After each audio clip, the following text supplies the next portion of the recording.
ថ្ងៃនេះយើងមកធ្វើគោកិច្ចជាមួយនឹងទឹកតៅហ៊ូទឹកម្រេចចេះមកហើយ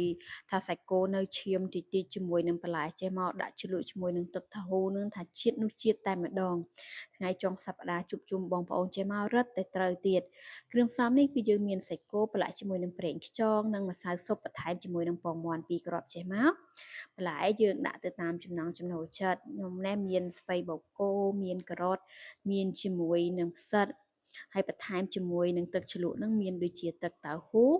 ជាមួយនឹងទឹកម្រេចចេះមកហើយយើងមានបន្លែពណ៌បៃតងនោះគឺស្ពៃកញ្ញាញ់នេះបងប្អូនអត់ទាន់ដាក់សាដាក់ទៅថាឆ្ងាញ់មែនតែនផ្ទាប់ជាមួយសាច់គោនឹងក៏ត្រូវដែរ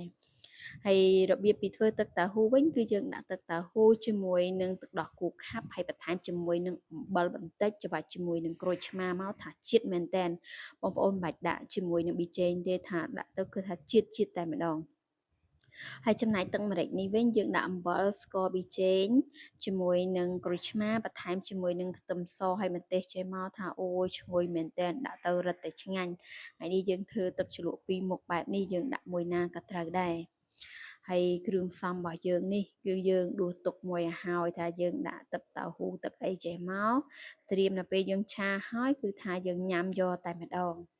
ហើយនេះយើងដាក់ខ្ទះដាក់អីហើយយើងដាក់ប៊ឺនេះយើងកូរឲ្យវារលាយសព្វបន្តិចមកបន្ទាប់មកចាំយើងដាក់បន្លែចូលដោយសារសាច់គោយើងឆាប់ឆ្អិនអញ្ចឹងយើងត្រូវដាក់បន្លែមុនបន្លែហ្នឹងក៏យើងលាងទឹកលាងអីឲ្យស្អាតចិត្តឈូសអីធ្វើជាម៉ូតជាម៉ាអីចឹងហើយទើបយើងយកមកដាក់ឲ្យស្រស់ទឹកតិចទៅគឺយើងចាប់ផ្ដើមយកមកឆាហើយឆានេះបន្លែណាដែលអត់សូវឆ្អិនខ្វះឆ្អិនគឺយើងឆាប់ដាក់មុនទៅដើម្បីឲ្យពេលដែលបន្លែណាឆាប់ឆ្អិនគឺដាក់ទៅវាត្រូវជាតិគ្នាហើយនេះយើងឆាបន្លែមួយត្រឡប់ពីរត្រឡប់ឲ្យវាឆ្អិនហើយទើបយើងបន្ថែមជាមួយនឹងស្ពៃកញ្ញាញ់នេះបងប្អូនអត់ដែរដាក់ថាដាក់ទៅឆ្ងាញ់មែនតើខ្ញុំដាក់លើកមុនខ្ញុំសាកដាក់ទៅមានបន្លែដល់ពេលដាក់ឆ្ងាញ់ដល់ពេលលើកក្រោយយើងធ្វើគោកិច្ចយើងចាប់ផ្ដើមដាក់ទៀតហើយស្លឹកវាហ្នឹងយើងមិនបាច់ដាក់ចូលទេយើងយកមកផ្ទាប់ជាមួយសាច់គោអីហ្នឹងជ្រលក់ទឹកម្រេចទឹកពេញទឹកតៅហ៊ូអីហ្នឹងថាអូយជាតិមែនតើបើដែរសើបងប្អូនសាកធ្វើទៅគឺដឹងតែជាតិតែម្ដងហើយឥឡូវនេះយើងចាប់ផ្ដើមមកបន្ថែមជាមួយនឹងសាច់គោដោយសារយើងចង់ធ្វើម្ដងបានច្រើនឆាប់ញ៉ាំអញ្ចឹងយើងដាក់ចូលគ្នាអញ្ចឹងទៅហើយយើងឆាវាតែមួយត្រឡប់ទៅឲ្យសាច់គោរាងនៅឈាមតិចអាហ្នឹងបានឆ្ងាញ់តែបើបងប្អូនចង់បានឆ្អិនអីយើងចូលចិត្តឆ្អិនអាហ្នឹងយើងលៃលកតាមហ្នឹងទៅហើយនេះខ្ញុំឆាជាមួយសាច់គោមួយត្រឡប់អីហើយយើងចាប់ផ្ដើមឆ្អិនបន្លែឆ្អិនហើយយើងដួសដាក់ចានថាដាក់មកអូម្នាក់មកចង្កឹះហ្នឹងថាអស់តែម្ដងជាមួយនឹងគោកិច្ចបែបនេះ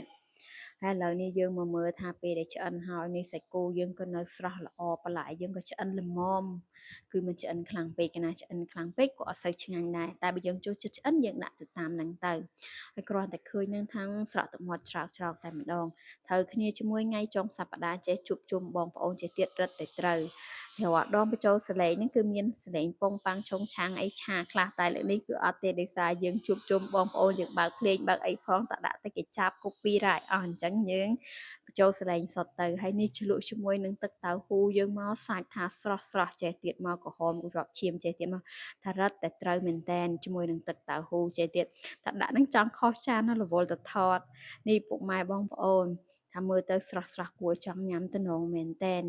ហើយដាក់ជាមួយនឹងស្ពៃចេះទៀតមករឹតតែត្រូវទៀតជាមួយនឹងស្ពៃនេះខ្ញុំចូលចិត្តមែនតែនលើក្រោយយើងដាក់ចូលតែម្ដងនៅក្នុងបញ្ជីរបស់យើងគូកិច្ចអរគុណជម្រាបលា